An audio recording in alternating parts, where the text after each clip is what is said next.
porque, entre otras cosas, veremos si los independentistas al final tienen un gobierno. El propio Carod Rovira, que fue vicepresidente de la Generalitat de Cataluña, ha dicho que esto no está nada amarrado y que no tienen todo, que no le parece que esto pueda llevarse hacia adelante, porque ni siquiera han conseguido ponerse de acuerdo en un gobierno. Tienen montado un lío, pero de estos que ni Syriza en Grecia. Y ya veremos si el jueves, que es cuando está convocado otra vez, después de esa petición asamblearia de Artur Mas, nos reunimos. ¿Por qué no nos reunimos los 72 diputados y que elijan a ver quién es el presidente? Es decir, un lío increíble, insólito, verdaderamente tremendo, en el que ha asumido a Cataluña en estos momentos Artur Mas. Pero creo que vamos a hablar ahora de política. Primero vamos a hablar de la situación excepcional que estamos viviendo, con unas medidas excepcionales, Consejo de Ministros extraordinarios. Se está siguiendo, ex juez Torres, ¿se está siguiendo escrupulosamente lo que marca la ley por parte del Gobierno? ¿Se está yendo con cuidado y con precisión quirúrgica y proporcional ante la situación y la gravedad del desafío que estamos viviendo? Los adjetivos sobre la proporcionalidad los desconozco porque creo que están más en función de la conveniencia política. Que se podrían hacer otras cosas. Hay muchas cosas que permite el ordenamiento jurídico para su defensa. Lo extraño es que estemos en esta situación en estos momentos en que hay una interinidad política sustancial. Las Cortes están disueltas, el Gobierno está en interinidad, puede cambiar dentro de mes y medio, puede ser un escenario político absolutamente distinto el que haya en España a partir de diciembre. Y eso mismo puede pasar también en Cataluña. Lo que sucede es que hay que valorar las cosas viéndolas. A mí me hubiera gustado mucho conocer, tras esta rueda de prensa, el contenido del recurso y de las concretas medidas que se han pedido al Tribunal Constitucional, que me parece lo más sustancial. Tenemos que tener en cuenta también otra cuestión. Esta situación estaba prevista y anunciada ya por la hoja de ruta secesionista desde hace tiempo. Ya sabíamos que íbamos a llegar aquí a una declaración unilateral de independencia y que nos íbamos a encontrar en esta situación. Lo han hecho en el momento más útil y más conveniente para ellos, en una situación de debilidad política en España, cuando resulta que se está con las Cortes disueltas y con un gobierno está bien elegido el en momento. interinaje. Está todo pensado y analizado desde hace tiempo.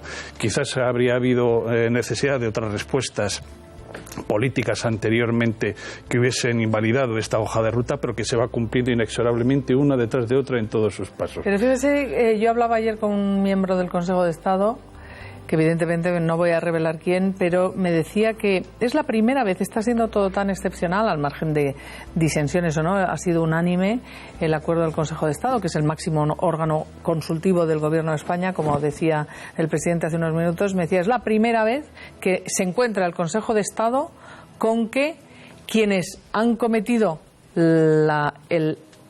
la inconstitucionalidad lo reconocen, porque siempre el debate está en si es constitucional o no una norma y la defienden, y aquí están ante un desafío de quienes dicen directamente que la Constitución no les importa y empiezan por reconocer que ellos mismos son culpables, por así decirlo, para traducirlo en Román Paladino. Esto no había pasado nunca. La situación es que nunca se había producido un intento serio de secesión. Y esta es la cuestión. Evidentemente nadie intenta separarse bajo la legalidad del país del que se quiere separar, sino que va directamente a romper esa legalidad. Ese es el principio básico de toda actuación de independencia, que se ha venido produciendo históricamente así desde la época de la independencia de Holanda respecto del Reino de España, desde 1580.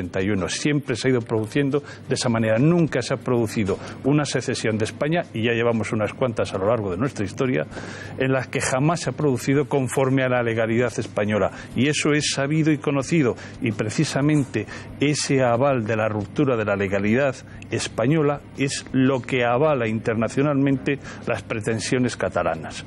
Hay que ver también a qué estamos jugando y hay que ver también cuál es la situación a la cual nos aboca el seguimiento de esta hoja de ruta, que es bastante peligrosa. Pero a qué estamos jugando significa, ¿a qué se refiere usted? ¿A qué están jugando los rupturistas? Unos y otros, porque la respuesta que se da puede ser también seguir la misma hoja de ruta y favorecer precisamente ese proceso que a mí me preocupa sustancialmente. ¿Y cuál sería la respuesta desde su punto de vista? Yo no soy político, yo soy jurista y veo que hay muchos escenarios posibles dentro de las respuestas ante un comportamiento tan plenamente rupturista y antijurídico. Pero uno por uno que funcionen las instituciones del Estado es imprescindible. Todas. ¿Y con qué? Y en todo su poder. Cuando se está ante un desafío a cara de perro de ruptura de la soberanía española, a lo mejor no hay que estar pensando como leguleyo, sino como hombre de Estado, y que a lo mejor hay que pensar en que hay que poner toda la fuerza del Estado para hacer cumplir la legalidad. ¿Se refiere al artículo 155? Eso tenía que estar puesto ya desde hace mucho tiempo en marcha, probablemente. Bueno, pues supongo que Rafael Merino, el presidente del Gobierno, decía: tengo detrás de mí a la inmensa mayoría de los españoles, de los partidos políticos y agentes sociales, la unidad en estos momentos entre los principales partidos, que me parece, alguien lo decía ahora mismo, sustancial en el momento en que estamos viviendo, para ir paso a paso. No sé si ir con pasos más contundentes que debían haberse puesto antes. ¿Eso es algo que ha valorado el propio Partido Popular o el Gobierno de España? Bueno, yo creo que tenemos la suerte, y lo digo desde el corazón, de tener un presidente tranquilo, comedido y que sabe actuar en cada momento. Yo comprendo que aquí hay mucho juego de sentimientos y que mucha gente le gustaría que se hicieran cosas que yo creo sinceramente que no son convenientes. Creo que el gobierno está actuando como tiene que actuar. Y lo ha dicho el presidente y lo repite: vamos a actuar con firmeza pero con proporcionalidad. Es decir, y se va a actuar conforme vaya actuando los independentistas, porque si de verdad creemos en el Estado de Derecho, debemos actuar conforme se vayan produciendo los pasos. Es decir, si un señor va a robar, no lo vamos a detener antes de que robe. Bueno, habrá que esperar que se vayan produciendo los acontecimientos. Vamos a escuchar, como decía ahora mismo el presidente del Gobierno, que se está liquidando la democracia. Yo no sé si coincidís vosotros con esta aseveración, que realmente es contundente, es rotunda, y creo que no deja lugar a dudas. La convivencia, la democracia, el marco de convivencia que nos hemos dotado todos los españoles. Vamos a verlo.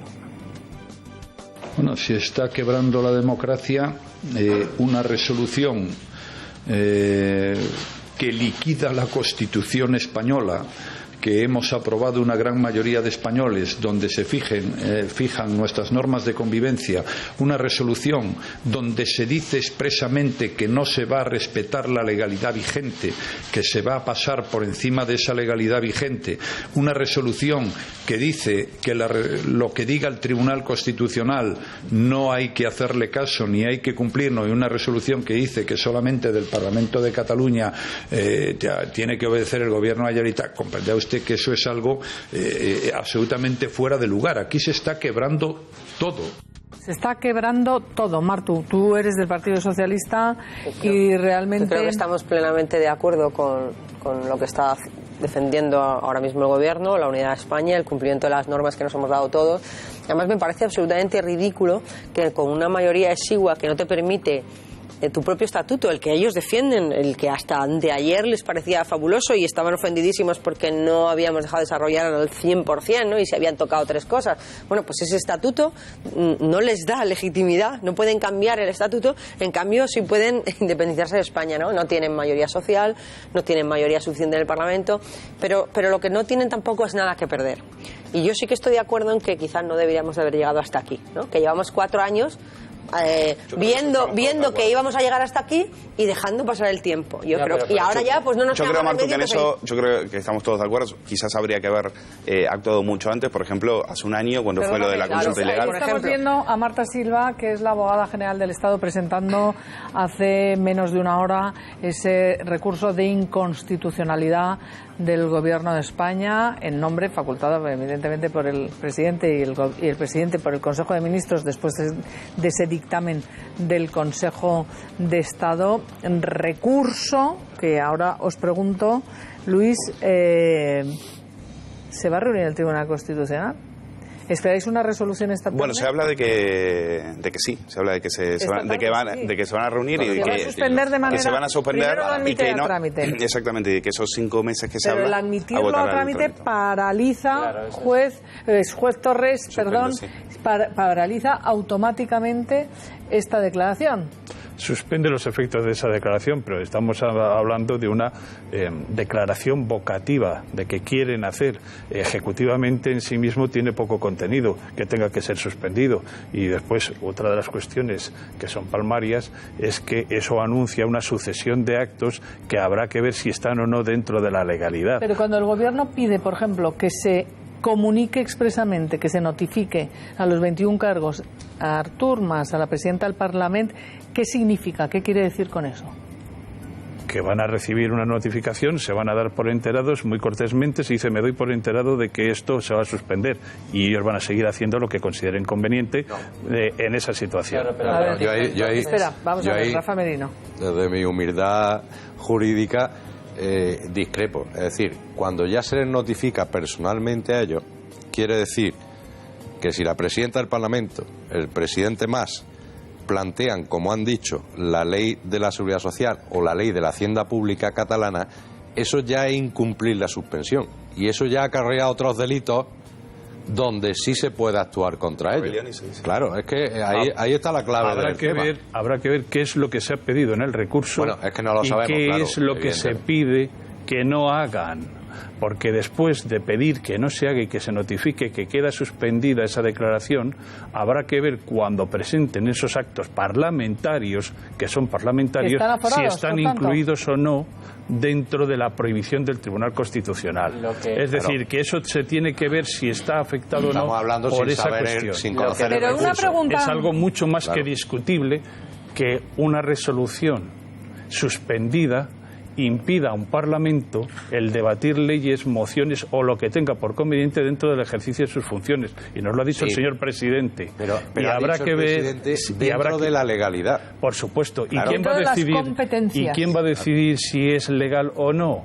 Pues otro tribunal que habrá que ver caso por caso si cada uno de los actos jurídicos que haga el Parlamento están afectados o no por esa prohibición y esa suspensión. Con lo cual habría que ver. Y yo confío precisamente en la jefa de la Abogacía del Estado, porque conozco de su solvencia y competencia profesional cómo se ha articulado esa petición de medidas cautelares de suspensión para hablar con propiedad. Claro, y de lo que no conozco, no hablo. Bueno, estamos hablando de hipótesis ahora mismo. Hablando claro para que nos entendamos todos. Con esta suspensión, en cuanto se admita a trámite, les puede entrar por un oído y salir por el otro, primero porque están protegidos por el aforamiento, porque son aforados. Entonces, les comunican. El aforamiento aquí no tiene nada que ver. Aquí lo que tiene que ver es la realidad objetiva de lo que se suspenda y en cómo afecta a la capacidad normativa del Parlamento de Cataluña. Esa es la cuestión básica. Entonces, mientras eso no se vea, y es una cuestión bastante complicada, como para que pueda ser resuelto simplemente con 5 minutos de debate en el Tribunal Constitucional. Yo creo que eso de anunciar tiempos al Tribunal Constitucional vamos a guardárnoslo porque nos conviene que salga la mejor decisión posible y la más fundada en derecho. Entonces el escenario si se pusieran de acuerdo y hubiera un gobierno que decidiera desafiar la suspensión del Tribunal Constitucional, oiga ustedes, admito a trámite este recurso.